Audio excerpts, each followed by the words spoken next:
तकरीर नाम जानते कितना अच्छा है। पूरी दुनिया एक चीज के लिए बेकरार है, अजमतें। और लड़ी अजमत ही बैठे इसमें बाबो सम्मा। मैं भी चाहता मुझे अल्लाह अजमत दे दे।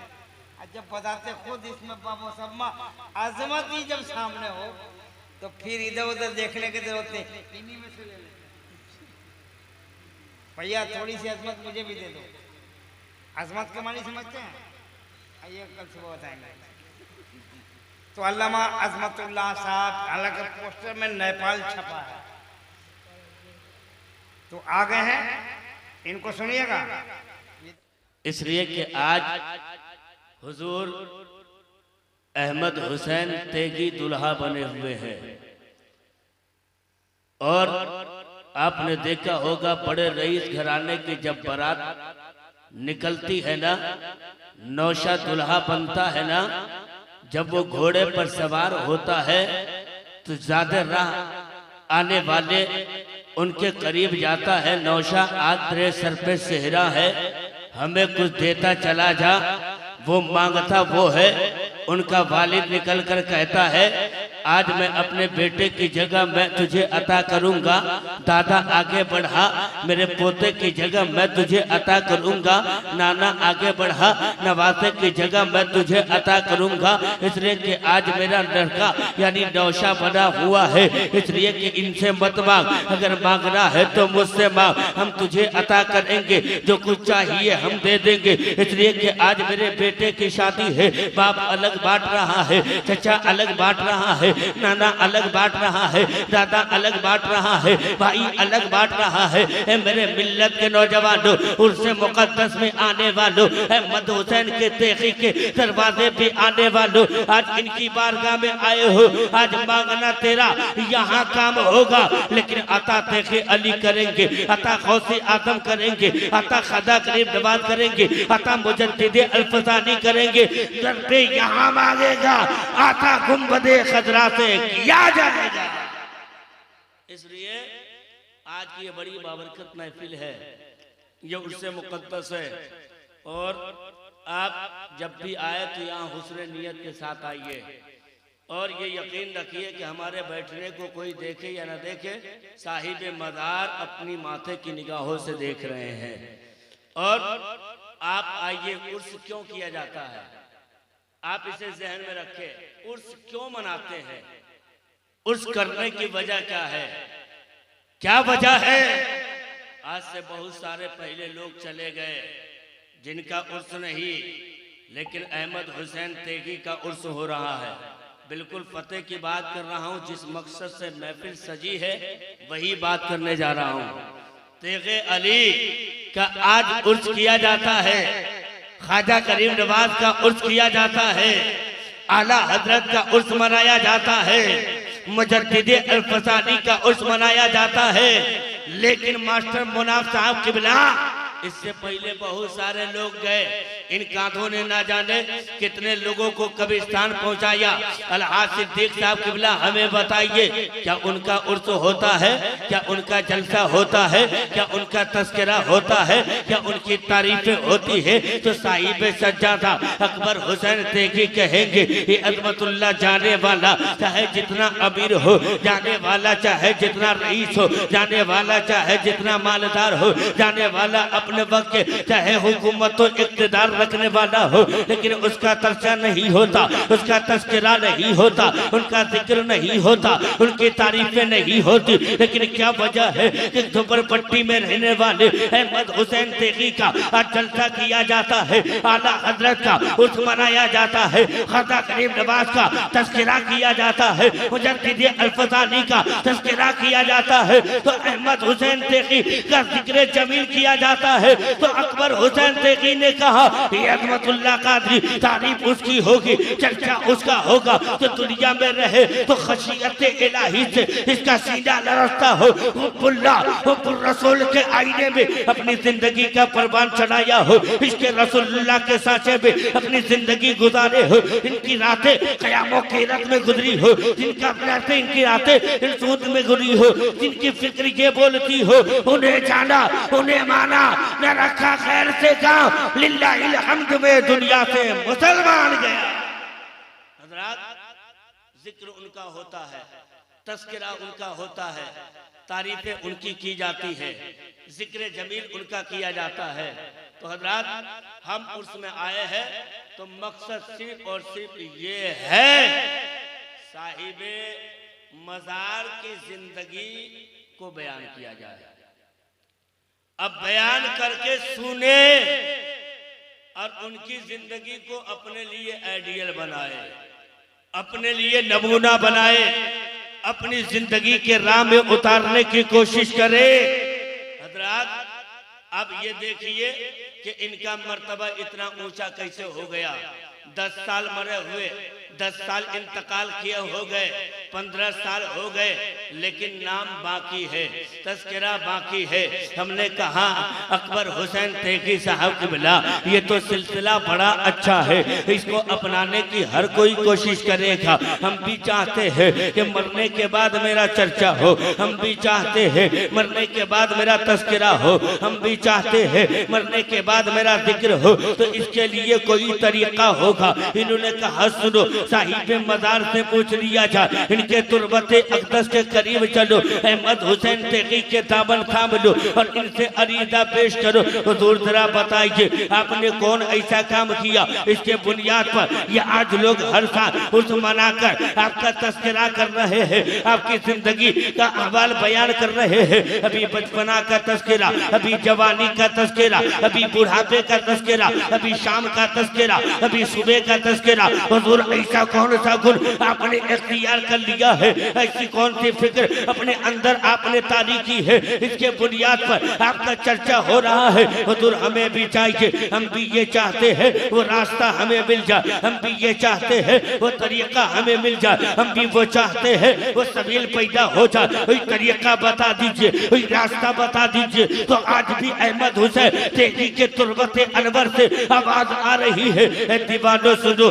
अगर तुम चाहता है मरने के बाद तेरा जलसा हो, तू चाहता है मरने के बाद तेरा तस्करा हो, तू चाहता है मरने के बाद तेरे कब्र पे लोग भीड़ लगाए, इसके लिए जरूरी है अल्लाह की एक किताब है, इसे कुरान कहा जाता है, उस कुरान को पढ़ो। हमने कहा उस कुरान को पढ़ने के बाद या इंसान इस कदर इस मंजिल पे पहुंच जाएगा। तो इन्होंने कहा सुनो, उस कुरान को इस हिदायत से पढ़ना कि इसलिए कि ये वो कुरान इसे बहुत सारे लोगों ने पढ़कर गुमराही इख्तियार कर लिया, लेकिन बहुत सारे लोगों ने जब दिल से पढ़ा है, दिल की निगाहों से पढ़ा है तो हिदायत पा लिया है। और ऐसी हिदायत पाया है कोई अपने वक्त सिद्दीक़ अकबर बन गया, कोई फारूक आजम बन गया, कोई उस्मान गनी बन गया, कोई मौला अली बन गया, कोई हैदर करार बन गया, कोई गौसे आजम बन गया, कोई ख्वाजा गरीब नवाज बन गया, कोई मुजद्दिद अल-फसानी बन गया, कोई अहमद हुसैन तेगी बन गया। ए मुसलमानों, इस कुरान को पढ़ लो, इस कुरान को तुमने ताकों में सजा कर रखा है,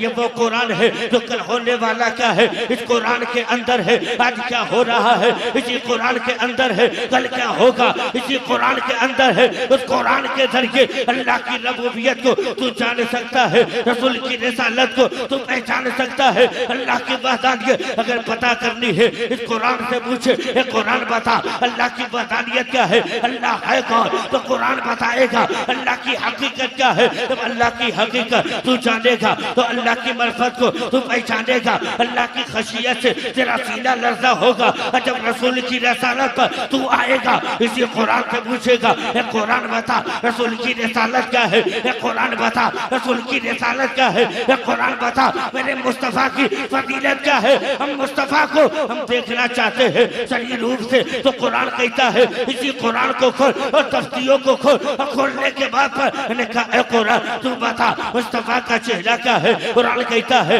मुस्तफ़ा का चेहरा बददुहा है, कुरान कहता है नबी की ज़बान वमा यंतक़ु अनिल हवा है, कुरान कहता है नबी का सीना अलम नशरह लका सदरक है, कुरान कहता है नबी के कदमे नाज का मकाम ला उक़सिमु बिहाज़ल बलद है। हज़रत जैसे कुरान पढ़ा अल्लाह की मार्फत मिली, ऐसे कुरान पढ़ा रसूल की रिसालत जाना। और जब बंदे के अंदर ये दोनों खसलतें पैदा हो जाए तो यकीनन उनके अंदर एक नूर की स्वाएं फूटती है और उसी का मोती छाया चेहरे पे पड़ता है तो उसकी ज़बान और भाषा का प्रयोग नहीं करती है, बल्कि ये बोला करती है, हबीबे या रसूल अल्लाह, ज़मीनो ज़बा तुम्हारे लिए, वकीनो मका तुम्हारे लिए, चुनीनो चुना तुम्हारे लिए, जहन में दबा तुम्हारे लिए, हमारे यहाँ तुम्हारे लिए, उठे भी वहां तुम्हारे लिए।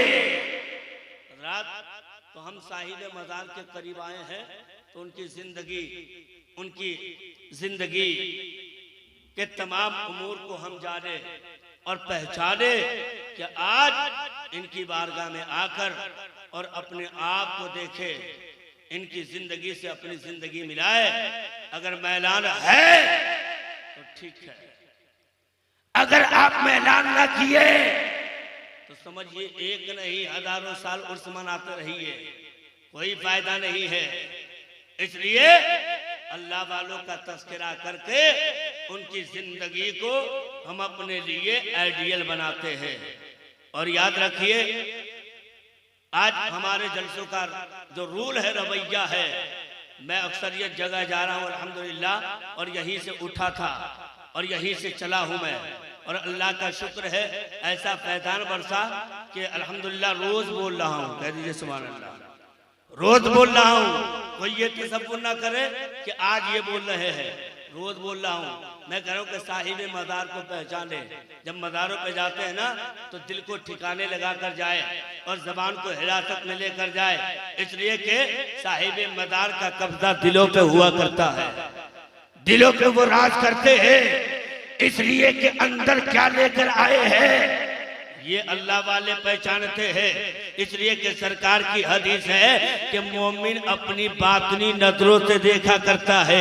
अब इसको आजमाने के लिए, इस हदीस को अंदाज करने के लिए एक शख्स चला जो यहूदी है, बनाम यहूदी है, उनकी शक्ल सूरत यहूदी जैसी, लेकिन अपना लिबादा को चेंज किया है, अपनी सूरत को चेंज किया है, अपने लिबास को चेंज किया है। अल्लाह अल्लाह इस चक्कर में कि हम जाते हैं, सरकार की हदीस पाक है कि मोमिन बातनी नजरों से देखा करता है, हम उसे पहचानना चाहते हैं। आखिरकार कैसे देखा करते हैं? रात चोला पहना और चोला बदला, अपने सर पे टोपी सजा लिया, अपने चेहरे पे दाढ़ी सजा लिया, बतौर लिबास सुन्नियत का, बतौर लिबास सुन्नत पहन लिया और साहिब वली के मज़ार पे गया। एक दरवाजे को खटखटाया, हमें इस हदीस का मफहूम बता दीजिए, इस हदीस का मतलब बता दीजिए कि हर अल्लाह वाले बातनी नजरों से देखा करते हैं। आपने फरमाया कहीं और जाओ, अर्थात दूसरी जगह गए, उन्होंने भी तशरीह की लेकिन तशफ़ी न मिल सकी। तीसरी जगह गया, वहां भी तशरीह की गई लेकिन तशफ़ी न मिल सकी। रात लास्ट में यहूदी पहुंचता है, पीरे पीरा बीरे बीरा शेख अब्दुल कादिर जिलानी बगदादी रहमतुल्लाह अलैह की बारगाह में फरीदा पेश करने लगा। पीरों का पीर मीरों का भी गौसे आदम जरा बता, हमने तुम्हारे नबी की हदीस सुनी है, तेरे नबी फरमाते हैं कि मोमिन बातनी नजरों से देखा करता है। एक बात तो बता, हम कैसे जाने कि मोमिन बातनी नजरों से देखा करता है? रात रात देखे, निगाह वली में वो तासीर देखी, बदलती हजारों की तकदीर देखी। रात ये अलग बात है, खामोश पड़े रहते हैं, ये अलग बात है, खामोश पड़े रहते हैं। इनके रुतबे बड़े हैं, वो तो बड़े रहते हैं। ऐसे दुर्वेशों से मिलता है हमारा शजरा, इनके जूतियों में कई ताज पड़े रहते हैं। हजरत गौसे आजम की बारगाह में पहुंच गया, अरीदा पेश करने लगा कि मोमिन बातनी नजरों से देखते हैं, इसका क्या मतलब? फरमाया जैसा तू ऊपर से है और अंदर तेरे कुछ और है। यहूदी घबरा गया। आपने हक कहा है कि मोमिन बातनी नजरों से देखा करते हैं। हुजूर जरा एक बात बताइए, मैं हर दरवाजे पर गया, हर दरवाजे का चक्कर लगाया, हर साहिब मज़ार के करीब गया, हर एक वाली कामिल के करीब गया, हर लोगों से मैंने पूछा, लोगों ने तशरीह किया है, लोगों ने ये नहीं पहचान पाया कि आने वाला कुफ्र का तोता लेकर आया है, आने वाला दिल में ईमान की हरारतें नहीं लेकर आया है। मुसलमानों, यहीं से एक जहरियत मिलता है कि अब जब भी मज़ार पे जाओ तो अपने दिल को साफ करके जाओ, अकीदे को साफ करके जाओ, अपने मन को पाक करके जाओ। इसलिए जब जाओगे ना, इनके करीब से दुआएं करोगे तो रब्बे काबा की कसम मैं चैलेंज के साथ कहता हूँ, अब मस्जिद में सर उठाकर अगर दुआएं मांगोगे तो अल्लाह कबूल करे या ना करे। अब सजदों से सर उठाकर दुआएं मांगोगे तो अल्लाह कबूल करे या ना करे। लेकिन और लोगों मस्जिद के मेहराब के सामने दुआ मांगोगे, अल्लाह कबूल करे या ना करे। लेकिन साहिबे मज़ार के अहमद हुसैन पेगी के जब चौखट से दुआएं मांगोगे तो रब्बे का दिल कबूल कर लेगा।